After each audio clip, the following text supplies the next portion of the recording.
Before we begin, we would like to take a moment and send our deep condolences to the families of Craig Durant, Mario Santezi, and Mariano Kakach, who were announced today by the Ada County coroners as the three individuals who tragically lost their lives during this event. We would also like to recognize and send our thoughts and our condolences, our prayers to the families of the victims who are still hospitalized as a result of this incident. And we would like to recognize the construction community as well. It's a tight-knit construction community here in the Treasure Valley, and certainly they have been affected by this tragedy.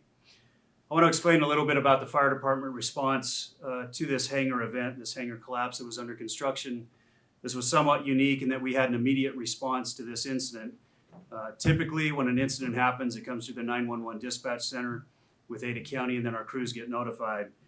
On this particular day and on this incident, our airport rescue firefighters who are stationed at the Boise airport, if you see our station, it is just to the east of the terminal, were out training that day. So when this hangar collapse occurred, we had crews on scene immediately, and that was a benefit to us because it got immediate response and we were able to start a plan. We had victims in multiple areas.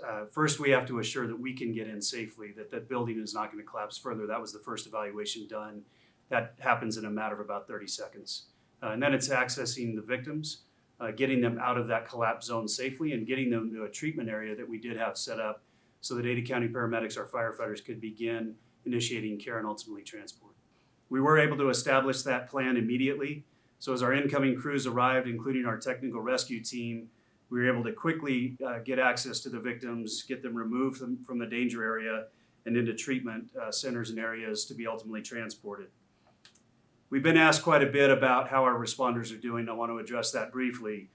I mentioned already our mission is to save lives, and unfortunately there are times due to circumstances beyond our control that we cannot meet that mission. This affects our first responders deeply. Yesterday we spent time with all of our responders that responded to this incident. We debriefed the incident, but more importantly, we had our fire department peer support team at these meetings with the crews that were involved, helping them to navigate through this. So our peers are taking care of peers. It's something we're very proud of. For today, we won't be able to comment on the cause of this accident. We won't be able to comment on the status of any individuals or victims that are still hospitalized. As you know already, OSHA is leading this investigation. So from the fire department perspective, we are working with OSHA. We will not be able to comment on cause or any speculation as to why this occurred. That will be thoroughly investigated by OSHA.